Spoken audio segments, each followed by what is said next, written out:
2025 ची जी निवडणूक नगरपालिकेची लागलेली आहे त्याचं एक कॉर्नर सभेचं आयोजन केलेलं आहे आणि त्या वार्ड क्रमांक 2 या उमेदवारांसाठी आपण प्रचार सभेचं आयोजन केलेलं आहे।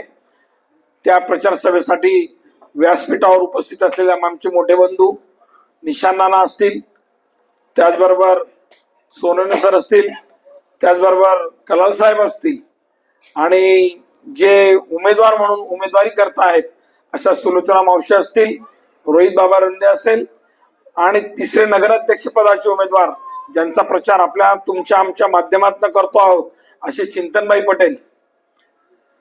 आपल्याला कॉलनीच्या माध्यमातून सांगू इच्छितो की यांच्यातलं कोणी नगरसेवकाला ओळखत नाही असं कोणी असेल असं मला वाटत नाही। ऑलरेडी त्यांच्या दुसरी तिसरी टर्म झालेली आहे म्हणून त्यांची ओळख तर निर्माण झालेलीच आहे, परंतु आता जी वेळ आलेली आहे ती त्यांची ओळख नाही तर त्यांच्या कामाची ओळख कशी आहे हे बघण्याची वेळ आपली आलेली आहे। माणूस नगरसेवक म्हणून किती दिवस राहिला याच्यापेक्षा तो कसा राहिला हा महत्वाचा विषय आहे आणि तो तुमच्या हातात आहे। मला त्याच्या बोलण्यावरनं किंवा आबाच्या बोलण्यावरनं असं जाणवतं किंवा ते प्रत्येक घराघरापर्यंत पोहोचलेले आहेत। विकासाच्या माध्यमातून ज्यांच्या माध्यमातून विकास झालेला आहे तो विकास पण आपला याच्यापर्यंत स्वतःपर्यंत पोहोचलेला आहे।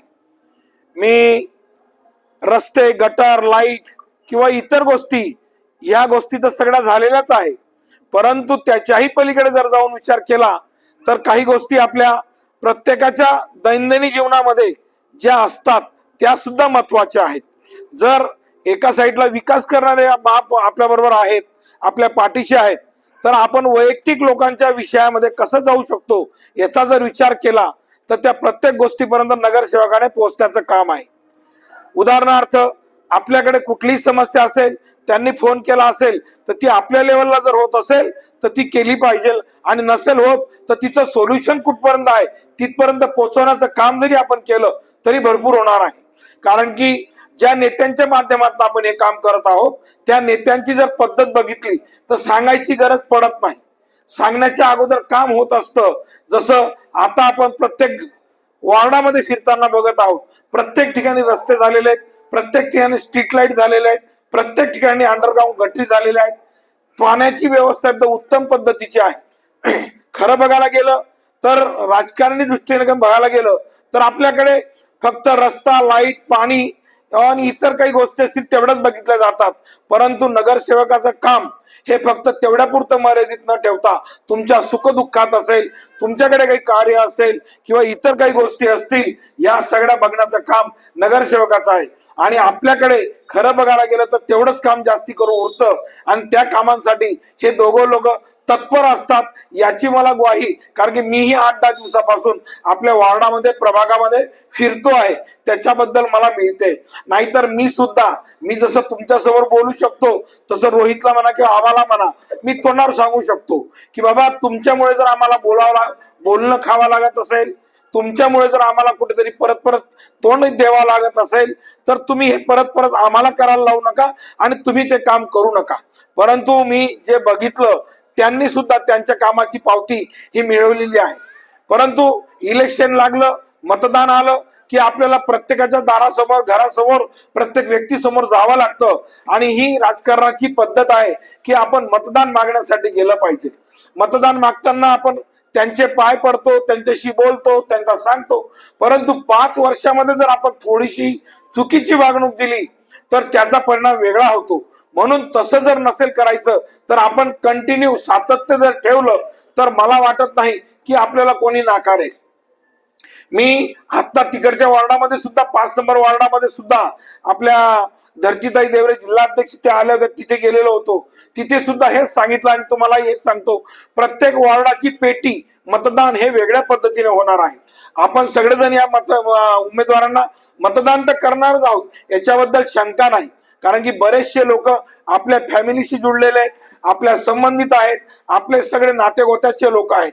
म्हणून आपण जर प्रभागातनं, आपल्या भागातनं मतदानाचा जोगवा असा काही टाकला की त्याची दखल, आपल्या वार्डाची दखल ही सगळ्यांनी घेतली पाहिजे, अशा पद्धतीने आपण काम केलं पाहिजे, अशा पद्धतीने आपण मतदान केलं पाहिजे.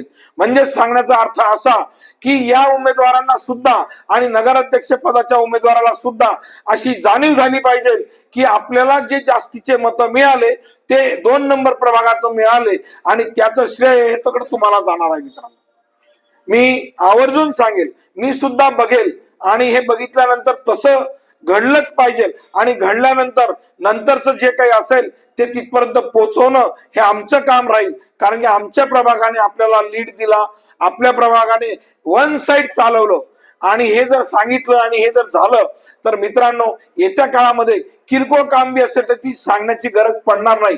साधा लाईट असू द्या किंवा इतर कुठल्याही गोष्टी असू द्या, त्या तुमच्यापर्यंत पोहोचवण्याचं काम आम्ही करू, याच्याबद्दल शंका ठेवू नका. हे दोघं उमेदवार तुमच्या कंटिन्यू संपर्कातले आहेत. म्हणून मी तुम्हाला एवढंच सांगेल, आमचा लहान बंधू जरी असेल परंतु त्याच्या कामाकडे बघून, त्याच्या वागण्याकडे बघून आणि आबाकडे बघून आपण सगळ्यांनी मतदानाचा जोगवा त्यांच्या झोळीत टाकायचा आहे. त्याचबरोबर नगराध्यक्ष पदाचे उमेदवार माननीय चिंतनभाई पटेल हे सुद्धा आहेत. ते कोणाचे सुपुत्र आहेत, कोणाचा मुलगा आहे हे सुद्धा तुम्हाला चांगल्या पद्धतीने माहिती आहे. म्हणून ज्यांनी केलं आहे तेच तुमच्या समोर मागायला आलेले आहेत. ज्यांनी केलेलं नाही ते काहीतरी ठोकून टाकून चालले जात आहेत. याच्या पलीकडे ते करू शकत नाही. आणि जर त्यांनी केलं असतं तर त्यांनी पहिले करून दाखवलं असतं आणि मग तुम्हाला सांगितलं असतं. हे तर निवडणुकीच्या काळामध्ये कोणीही आश्वासन देतं, काही आश्वासन देतं, त्याचा वाद नाही. परंतु जर तुम्हाला माहिती आहे करायचं आहे तर तुम्हाला करायचं आहे तर मग वर्षभर पहिले का केलं नाही, 6 महिने पहिले का केलं नाही. आता येणं आणि आता सांगणं आणि ज्या लोकांनी पहिले केलं याच्यात खूप फरक आहे. म्हणून आपण सगळं गुरुवर्यांनी आपण थोडा या विषयाकडे लक्ष देऊन आपण आपल्या वॉर्डातून जास्तीत जास्त मतदान देऊन आपण चिंतनबाईंना पण विजयी करायचं आहे आणि हे दोघं उमेदवारांना सुद्धा आपण विजयी करायचं आहे. आपल्या मागे अमरीशबाईंची तर शक्ती आहेच आहे, परंतु माझ्या माध्यमातून असेल, तुषारभाऊंच्या माध्यमातून असेल, निशांतनानांच्या माध्यमातून असेल, तुम्हाला ज्या काही गोष्टीची मदत करता येईल किंवा तुम्हाला ज्या गोष्टीची मदत लागली ती तुम्ही आम्हाला हक्काने सांगावं असं माझं मत राहील. आणि तुम्ही जर आम्हाला सांगितलं तर आम्हाला काहीतरी कळेल. याच्या पहिले मी 5 मिनिटं लेट झालो मीटिंग मध्ये, नाहीतर मी ज्या मिटिंगला गेलो असेल त्या मिटिंगला मी पहिले लोकांना सांगतो की आपल्यातनं कोणीतरी काहीतरी सांगा, सांगितल्याशिवाय आम्हाला पण कळणार नाही. कारण की ठीक आहे, रस्ते लाईट हे मागतातच प्रत्येक जण, पण एखादी गोष्ट अशी माहिती मिळते की ती करण्यामध्ये सुद्धा आपल्याला इंटरेस्ट येतो. जी आपल्याला माहित नसते ती गोष्ट लोकांकडनं कळते आणि ती कळल्यानंतर जे काम केलं त्याचा जो आनंद मिळतो हा कुठे कोणाला सांगता येत नाही. म्हणून आपण आमच्या नंतर का असेना, जर कोणाला काही सांगायचं असेल, बोलायचं असेल, तुम्ही सांगतायत म्हणजे आमच्या विरुद्ध सांगतायत, आमच्याबद्दल बोलतायत असा गैरसमज करायचा नाही आणि आम्ही तर मुळीच करणार नाही. कारण की लोकांना जर बोलू दिलं नाही तर मग उपयोग काय होणार आहे. म्हणून आपल्यातनंही कोणी काही सांगायचं असेल, आताही सांगितलं तरी काही अडचण नाही, नंतरही सांगितलं तरी काही अडचण नाही. या तिघी उमेदवारांना आपण भरघोस मतांनी निवडून द्याल. मला या कॉर्नर सभेला बोलण्याची संधी दिली त्याच्याबद्दल मी तुमच्या सगळ्यांचे आभार मानतो. आणि रोहितचा मोठा भाऊ म्हणून मी तुमच्याकडे मतदान तर मागतोच आहे, परंतु त्याच्याही पलीकडे सांगतो त्याच्याकडचं काय जे काम असेल तो करेल तेव्हा करेल, पण आम्ही सुद्धा दोघं तिघं भाऊ त्या क्षेत्रामध्ये आहोत, आम्ही तुमच्यासाठी तत्पर राहू एवढा शब्द देतो. थांबतो. जय हिंद, जय महाराष्ट्र.